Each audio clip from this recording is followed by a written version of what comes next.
Okay, let's begin. I am Lanice Antoine Shelley, and I'll be your host through constructive healing-based conversations designed to empower adoptees and the adoption curious. Through the lens of experts and lived experiences, we focus on alchemizing our stories into maximum social impact. These are the voices who could not speak when they were young.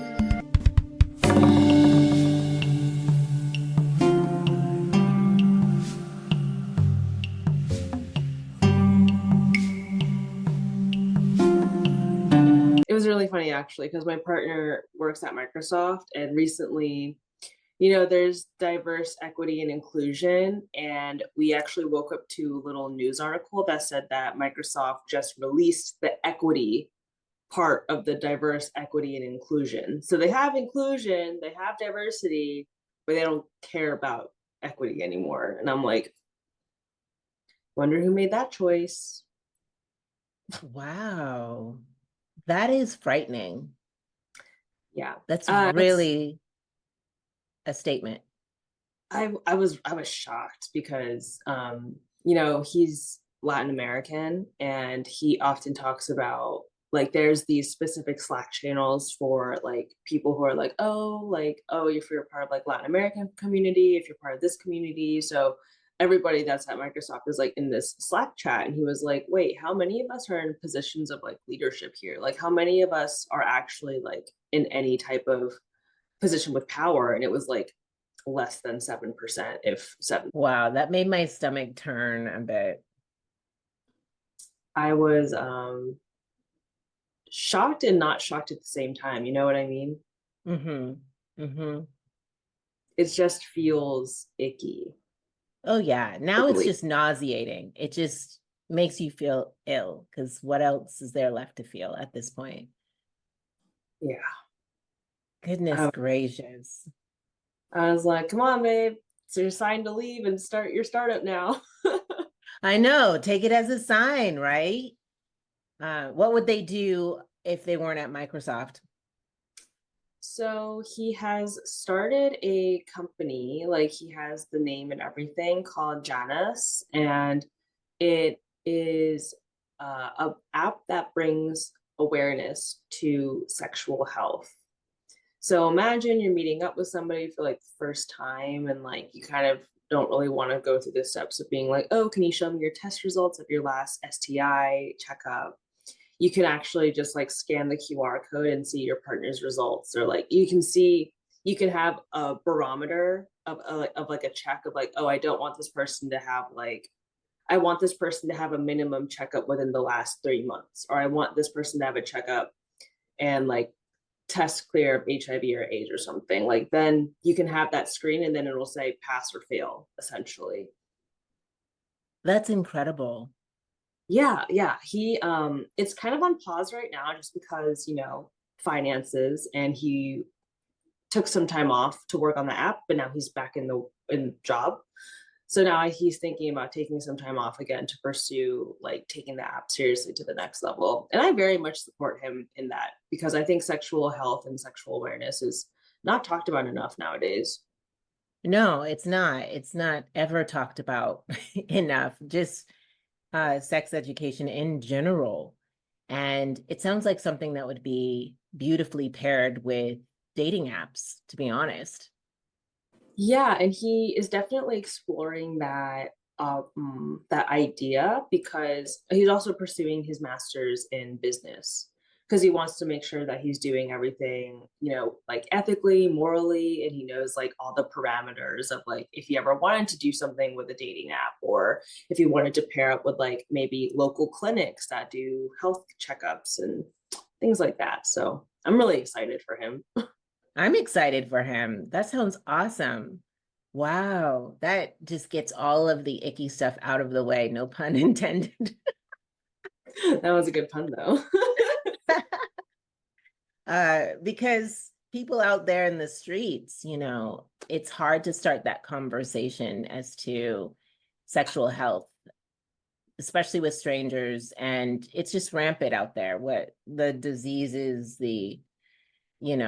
yeah, it needs to be talked about. It needs to be at the forefront of conversations, in dating and in marriages too, because you hear people dipping out of partnerships and attracting some kind of disease and then not telling their partner and then bringing it back into the home because there's so much E&M happening, polyamory that's happening more than it used to 10, 20 years ago. Yeah, the rise of E&M and poly relationships have definitely taken off within like the last 5 to 10 years. Mm-hmm. And honestly, even just we still get tested even though we've been long-term partners. And I think even if like when we get married, I'm like, I still want us to get tested because you don't know what you can come in contact with when you're at like a public gym or something, you know? So true. yeah. So true. Yeah, there's a big rise of the ethical non-monogamy. It was funny. I was talking to a friend about that the other day and I was like, oh, what's the difference? So I do not. Okay, I'm a single person out in these streets, and I've I've ran into quite a few couples or a single person who's E&M or polyamorous, and because I've read up on Esther Perel, have you read Dating in Captivity by Esther Perel? That is actually on my list of books to get to. I think you'd love it. Yeah. Yeah, you would love it. I went down the rabbit hole of Esther Perel because she has a very progressive ideology around dating and partnership and the concept of marriage that is dying. The whole institution of marriage is very much perishing on a lot of levels, which is good in some respects, and then in other respects it's not good because people are less loyal than they used to be because there's so many choices and there's access to all of these choices and less repercussions because 50 years ago people would feel shame when they got divorced or when they cheated on a spouse or a partner. And now they don't feel shame. And so they do it shamelessly. But anyways, out in these streets, I do think that a lot of E&M people, to be transparent, I don't know if this is going to be on the podcast or not, but between you and me, I've dated some people who are E&M. And the second time I did it, I realized that it's ethical only for their nesting and permanent spouse. It's less ethical for the person, the third party coming in, because of how they're treated as a secondary entity. And the ethics are just encompass the spouse, the primary partner. But people do vastly unethical things to the person coming into the partnership. And so that's why I'm not into E&M. When people will say that on apps or in life, I'm like, really? Okay. Like, okay. I feel very similar to that. I think because also when I was younger, I think when I was like, my early 20s, you are obviously of age and people who are kind of, I don't want to use the word, but kind of tend to be on that like predatory side, or like they're looking for young blood and they want someone to break in and like to groom, but legally. And it's like you get a lot of like really confusing experiences. And then I think, and that was, earlier polyamory, but now it's ethical non-monogamy. And from my understanding, people are really more about just like having like multiple relationships, but not it extending beyond physical. Like basically it's basically just having an open relationship, but without labels and like labeling it as like ethical non-monogamy. But I'm someone who I tried the whole poly thing. I don't know. Did Mhm. you try it? How'd you feel about it? Because I it's not for me personally. I've never tried it while in a relationship with someone, but having experienced dating in captivity and Esther Perel's work, I'm actually open to it if ever I get into another partnership that feels secure enough for that to happen. I think that I would be open to, because I travel a lot, like if my partner, was attracted to someone and wanted to dip it and do it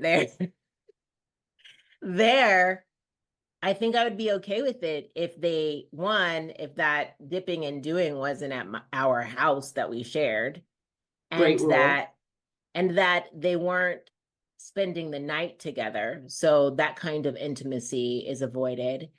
And then third, that they respect me enough to not divulge anything about me to that person, right? So there's a level of protection of what is sacrosanct, what is precious and kept private between us. And if it was primarily physical, I would be okay with that. Yeah. And then I don't necessarily have to know about it either, too. So if we had a very secure relationship, and mind you, I've never been in this relationship. This is like the unicorn that's out there in the woods somewhere that I imagine would be amazing. But yeah, I'm speaking as someone who's never been in a secure relationship. All of my previous relationships have been pretty rife Mm. with avoidant attachment, anxious attachment, disordered attachment, all of those things that we touched on last week.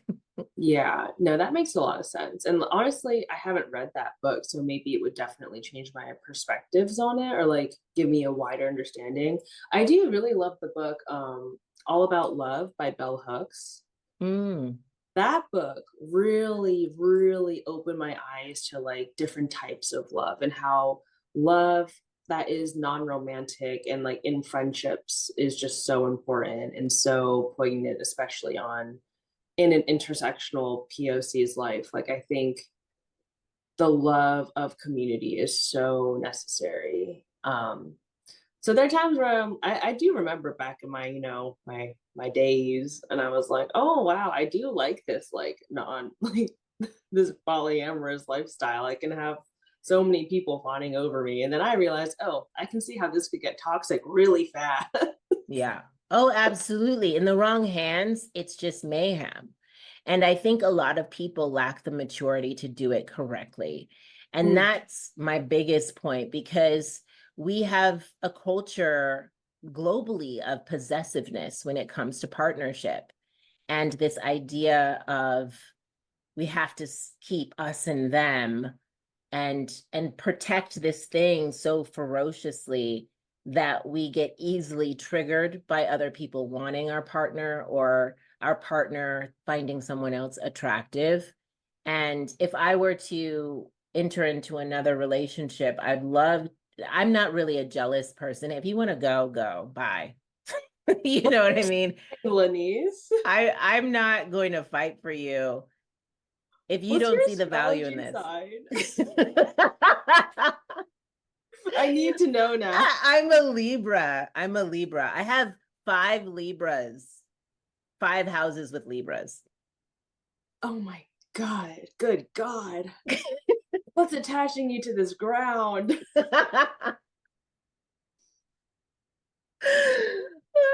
I Because what you just know. said reminded me of my partner, and my partner is a Libra. Oh. That's what I wanted to ask you. I was like, this sounds familiar. What's your sign? I'm a Pisces Aries cusp. Okay. Okay. Like literally like the day. It's like March 24th. Wow. So you're water and fire. How's that? That's water and fire, right? Yeah, it's fun. It's Yeah. fun.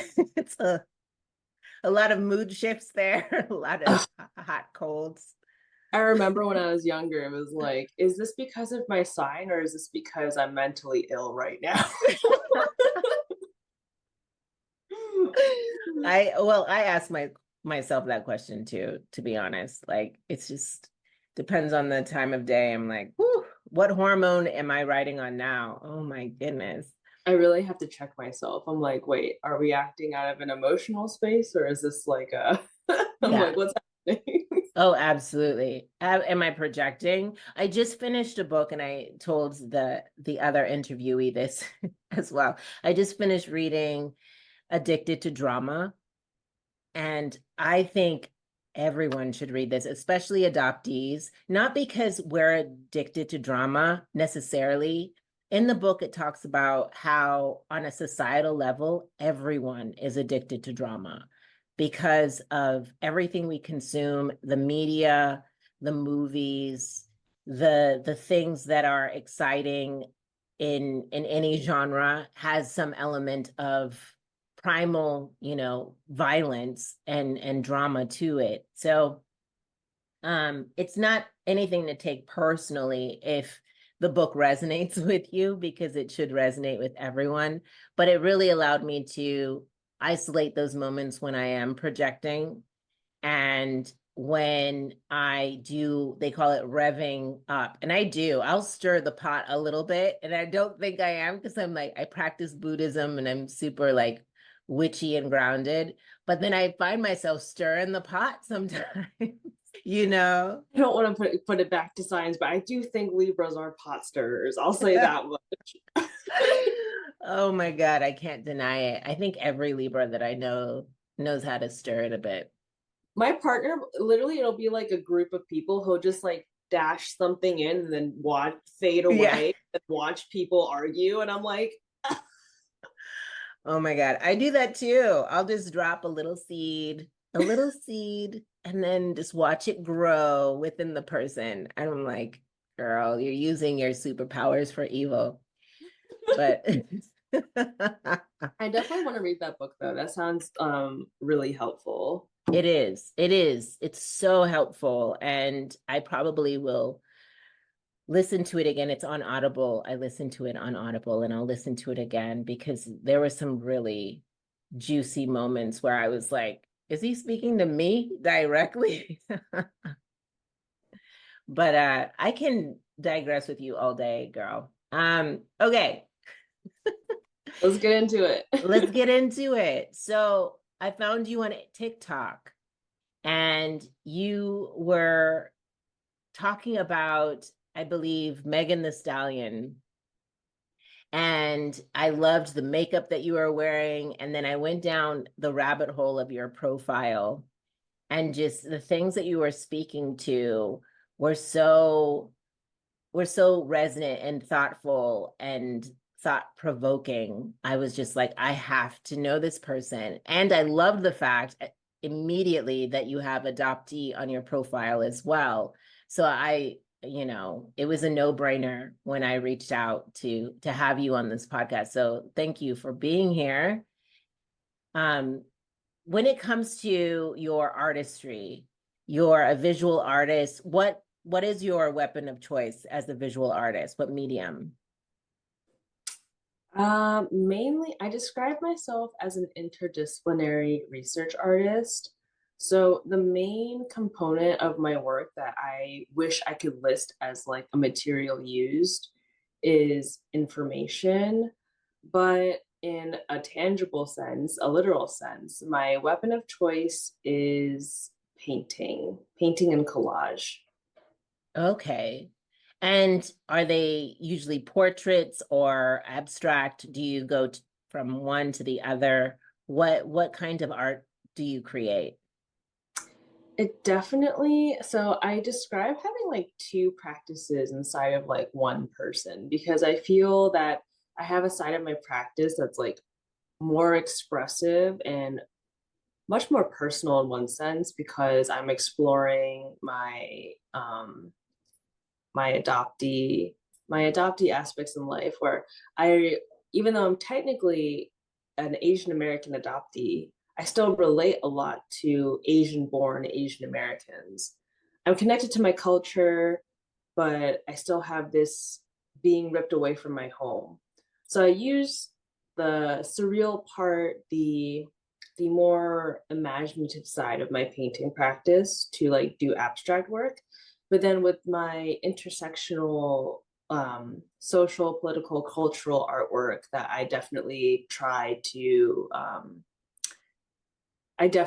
am more focusing on portraits and more hyper realism, but mixing that in with collage still.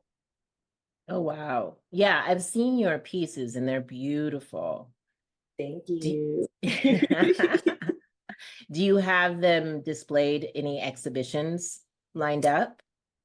I just got done with my solo exhibition, my first solo exhibition of the year at Strikes Up Gallery in the Mission in San Francisco. I don't have anything lined up right now. I kind of am in a gestation period with my artwork and actually kind of taking content creation more seriously and seeing that as a type of medium that I can use included into my practice. So I'm working, exploring, and gestating more on like information and my practice in general before I expand to like another gallery.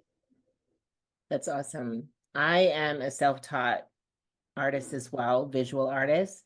And you actually went to an institution, a very well-known institution to learn visual art. How was that program and where did you go for the listeners?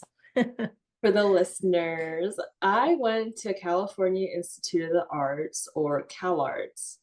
And, I think that program was the best program for a person like me. I was not traditionally trained ever, and I don't think you need to be traditionally trained to do art or pursue art. I think art is inherently a very classist and academic.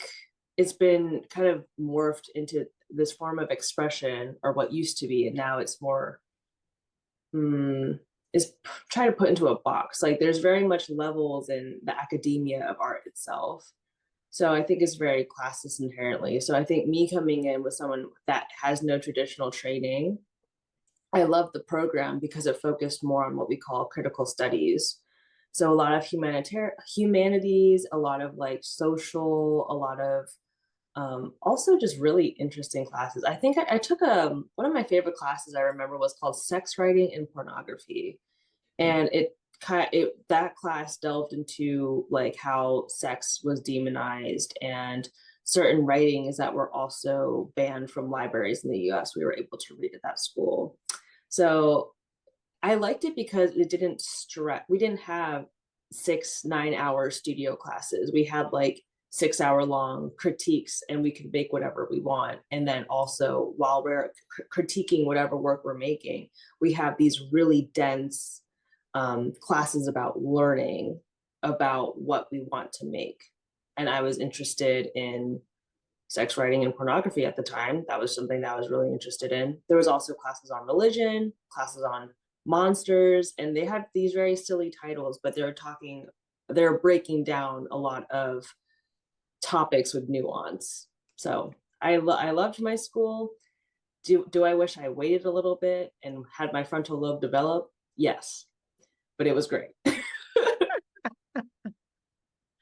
I think a lot of people feel that way about the institutions that they got their degrees from, because when I look back at my undergraduate experience, yeah, I think because my frontal lobe was not developed, I couldn't take in a lot of the information. It took me years later to say, oh, okay, this is how you apply this lesson that was taught. Because in the moment, who knows where I was? I was definitely not present, not mature enough to absorb it all. You're now quite a prolific content creator. Why is it important for you to support the band creator accounts? I saw that on your profile. It's something that you're committed to doing, to supporting other creators, and especially if they're banned. What does that mean to you? So it's really interesting. I feel like, I mean, as you know, existing on TikTok, you see so much content, and I'm pretty sure everyone has seen the video of Haley Bailey where she says, "Let them eat cake" during a time of genocide in Gaza and Sudan and Congo. And I think that was just like the cherry on top of everything like people have been feeling that's been happening in this world. The world is heavy right now. There's so many things that are happening. And content creation, there was this great TED Talk, and essentially the TED Talk was saying that time is money. And what these big tech companies and corporation and like these big conglomerates, what they're after is our time, our attention, because that pays their bills. That keeps the wheel of capitalism and consumerism going by keeping us distracted, by keeping us away from the problems. We could learn about what is happening in the political atmosphere in a 10-minute long video, or we could watch somebody doing a Target haul and watch them spend money, and that encourages us to spend our money. So I think with the whole ban, the reason why I support it is because I feel, me myself being a content creator, I try to create my content with the most ethical and moral, and I'm just empathetic way. I don't want to feel like ever I'm like my followers are a cash cow. I genuinely want people to know what I believe in and what I stand for, so they know that they can also follow me and feel okay with that. Imagine, like, I find a couple followers that I love, they don't support the things that I believe in and that I support. So I don't want to give my attention, aka money and time, away to them. And I feel like we need to have more transparency in the content creator world about, like, I'm not saying influencers need to be political figures. That's not what I'm saying at all. And I love the people in my comments shitting on me saying, oh my gosh, why do you want these influencers to be political activists? I'm not asking for that. I'm asking for a modicum of transparency so that we as people can make our own decisions with a full picture in mind. Because we should support people that we want to support, and we should support people that we feel good supporting. People deserve that at the very least. Oh, absolutely. I think that's odd that people question the legitimacy of influencers' points of views, because at the end of the day, they're just another citizen. So to me, it's important that we activate as citizens of this world who are impacted by the politics and the corruption that is around us. So good on you. Thank you. And I'm happy you also see that. I think also there's just a certain level of privilege that separates a lot of people in their opinion on this. And I feel like people have always had judgments when people in power or figures, idols, celebrities, people have strong opinions about what they do and what they say and what they believe in. Because at the end of the day, everything is political. Everything can be political. Everything can also be a metaphor. But I just think with like the next generation, like, or what's happening right now, like, we need intersectionality now more than ever. And the people that we put in these powerful positions, even if they are just influencers, like, we need to, like, we put them up there to begin with. And then we get all mad at them when we find out that they support something we don't like. It's like, this could have been solved if we already knew what they believed in. Yeah. Yeah. And people are surprised when you have been following a creator or a celebrity and then they come out with their views. Like Amber Rose, like a lot of people were dumbfounded and upset about that. Me, I wasn't upset. I was shocked. I was very much shocked because, as her critics are rightfully saying, that she has capitalized Black culture this whole time. And that was her catalyst and vehicle to where she is now, which is just a personality who everyone knows. I didn't even know that she was an actor. I didn't even know that. I never knew that. I just thought that she was just a model, someone who dated Kanye, but yeah, I mean, at the end of the day, everyone has an opinion. Everyone is impacted.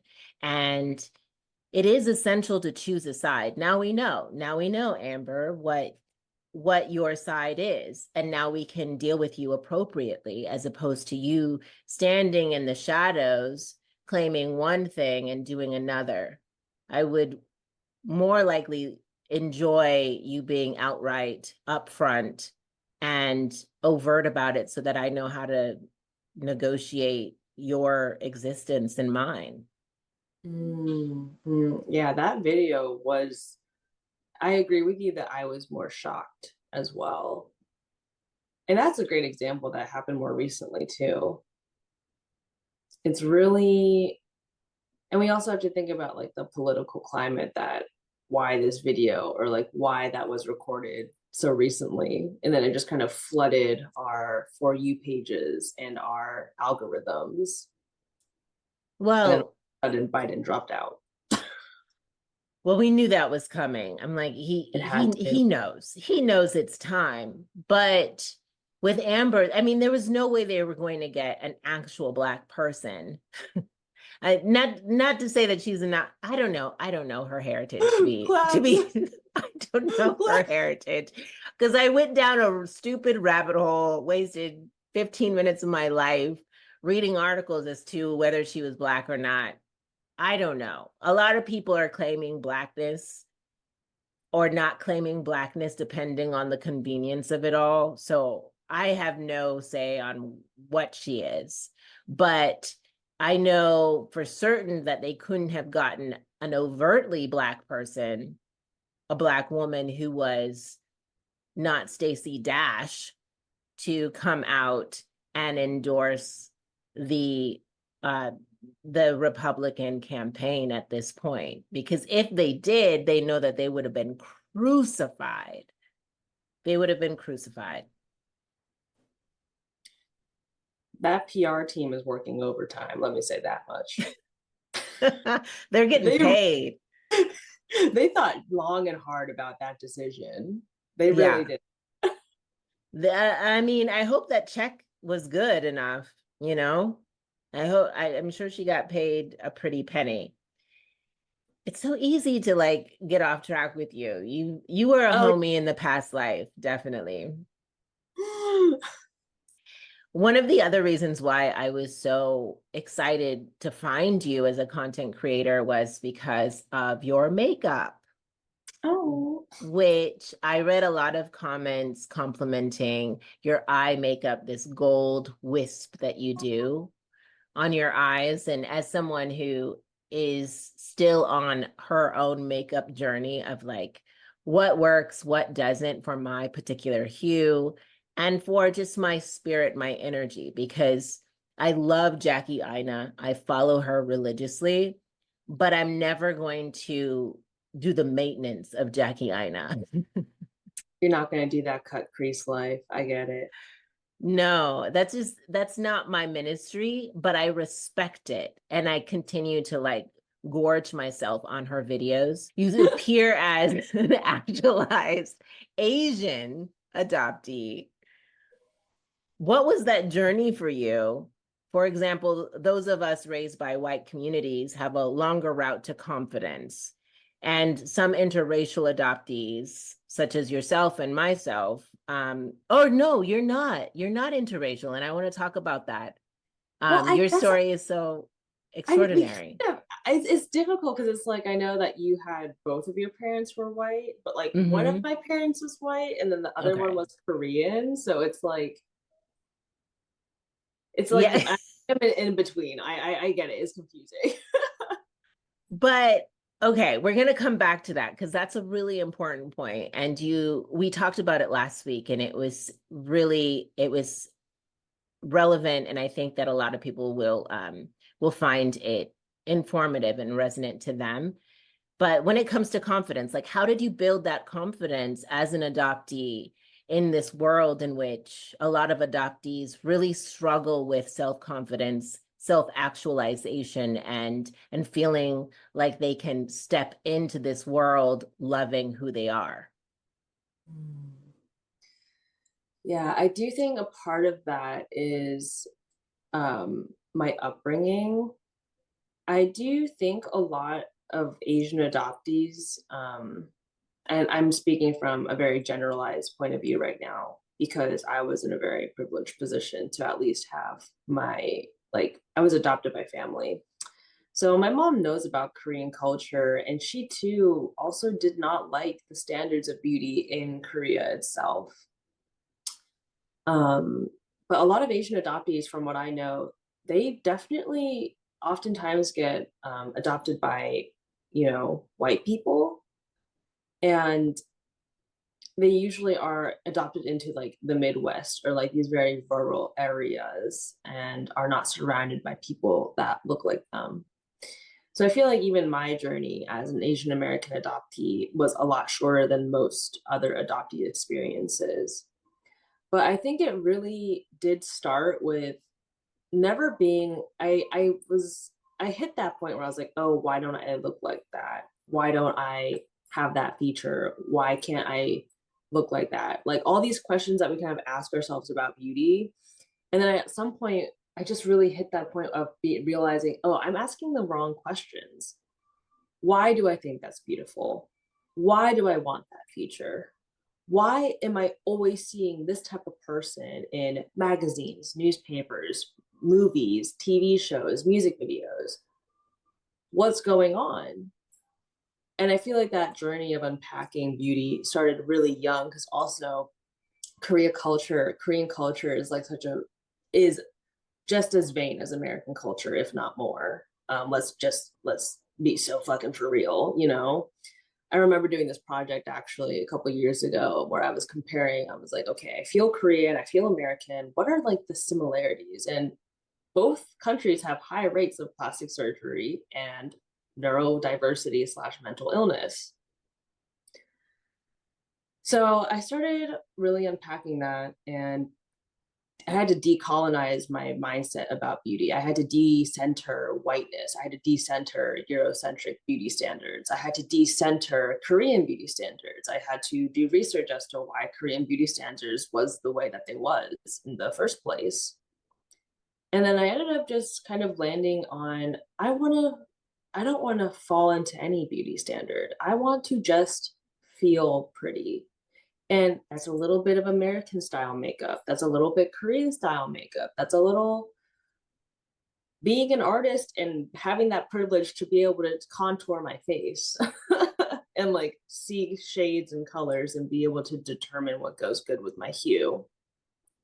But also at the end of the day, like you don't have to follow any diagram for beauty. Do what makes you feel good, because the most beautiful thing on someone is confidence.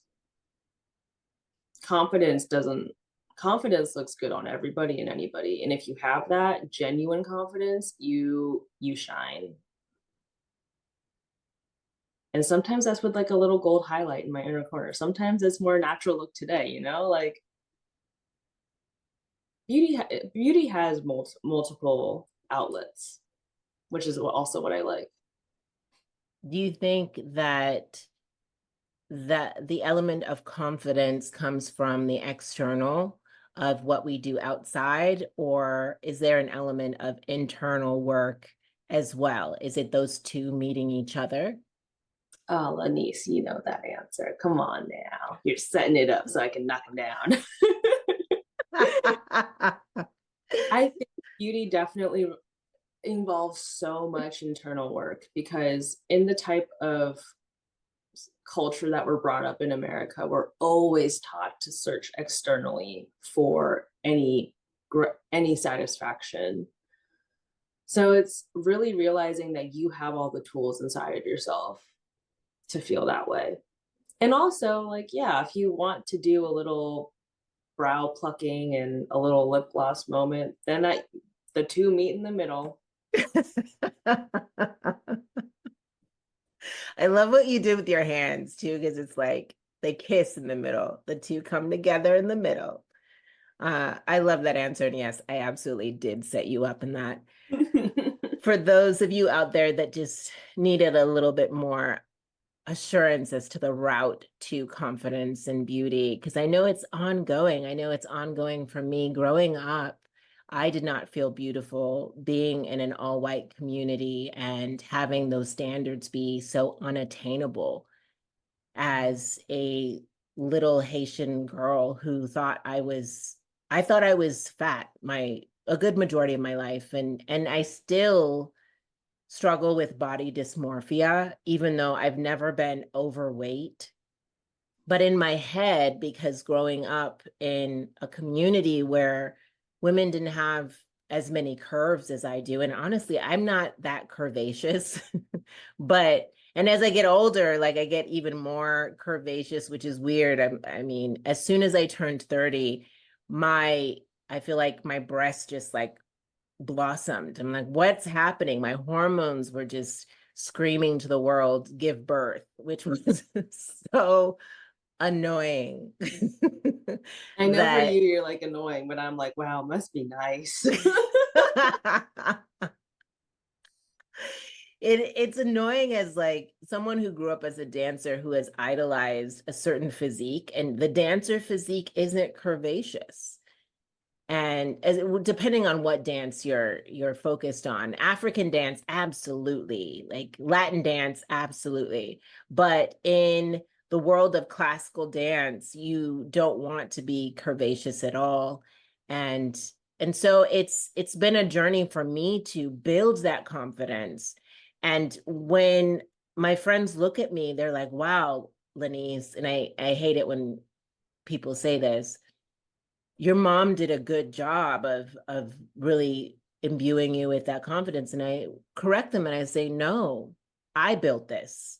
Like I built this on my own. Is that how you feel about your confidence and your idea of beauty, is that you built it? Oh, of course. I think, I mean, I don't know how your parents were about beauty and appearance, but I can only remember my mom saying that I was pretty once in my life. And that was after I got clean and um, was about like 30 pounds smaller than I am now. So I definitely don't think I ever got any sense of confidence from my parents, even like intelligence, appearance, like my parents did not do those types of things for me. So any semblance of confidence I have now is part delusion and part part delusion and actually part having an older sister who deeply shaped a lot of my adolescence because she was the actual term is called parentified, and I used to see her more as my mother figure more than our actual mother because our mother wasn't there raising us and my sister cared so much for us, and she gave me a lot of the confidence I have now. She's the one that was always saying that I was beautiful and that I shouldn't need the eye surgery. I don't need Sankapru surgery, and that I don't need to shape my jaw, and that I always hated having these big lips. I know they're just a little fuller than a lot of other Koreans' lips. Um, but I remember seeing a bunch of K-pop idols always and just wanting those thin lips and like delicate looking lips. And I was like, why do my lips look like this? Why is my nose flat? Why are my eyelids like this? And my sister was the one that gave me a lot of confidence. And then also, so it was part my sister, part delusion, and then part me building that brick by brick. Yeah. Brick by brick. Yeah. Um, this has been such a delight. You are such a delight. So are you. What's next for you that people can look forward to? What's next for me is I'm actually really working on my storytelling via TikTok and also my Instagram. I started a new Instagram to be more personal, but especially with my TikTok, I have been using a lot of other creators' sounds and learning a lot from other creators. But as I enter this new portion of my research, I am also seeing content creation in a new light. I saw this one TikTok and it was and I already kind of had this thought, but then she just vocalized it. And this beautiful, gorgeous lady was on screen. And she was just like, people won't listen to you unless you got something good to talk about, but also it doesn't help if you're kind of pretty.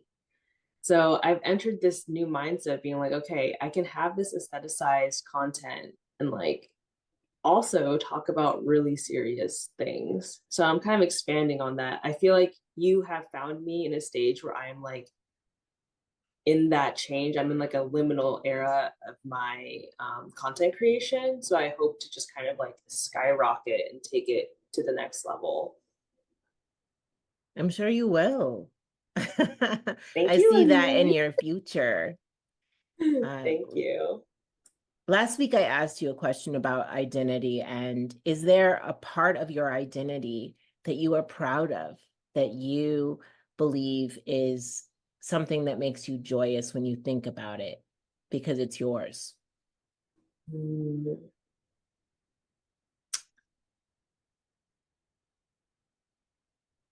I don't know if it's like proud, but it's definitely like this is uniquely my experience.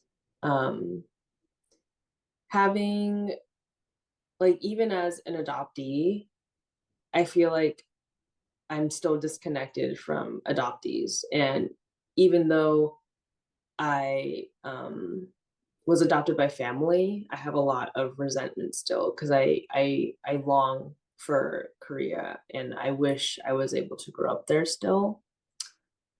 So I think I have a really poignant relationship with my adoption just because I don't know how many people's reason for adoption is like a televised national event, but mine was. Hee ha ha. Like I have concrete like I know exactly where my parents are. I know exactly why I was adopted. So I do see my that part of my identity as uniquely mine. And I have a really, really deep relationship with that. And I'm still learning about it every day and unpacking that every day in the work that I do. Let's talk about Operation Olive Branch. I know this is something that is meaningful to you. And once I understood what it was, it became meaningful to me. So can you explain more about that work? Yeah, so Operation Olive Branch is a grassroots movement that started, I think, back in February or March. I'm thinking February, but they are a grassroots movement to amplify and support and aid the request of Palestinian families. And they also educate a little bit about things that are also happening outside of Palestine, like in Congo and Sudan, and they are really focused on the collective liberation. And I just think that a lot of influencers love to use that as love to use the excuse of, oh, I didn't know about this, or like I'm not well versed enough to know about this. Well, guess what, all the resources that you need to learn about what's happening is in a singular link. You have a million places to donate. They talk about PCRF and PAL and different other different places you can donate to help. And even just $1 can help a family so much with what's happening. And I just think it's important for everyone to learn more about Operation Olive Branch. And I think it's really important. And where can they learn about Operation Olive Branch? I have a link in my TikTok bio and in my Instagram profile, but you can just literally look up Operation Olive Branch on Google and it will be like it'll be the first thing to pop up. They have a master spreadsheet that breaks down every single topic that you will probably have questions on if you don't know anything about what's happening overseas. And also you can look them up on Instagram. Okay. That's great. Thank you so much. Thank you, Lenise.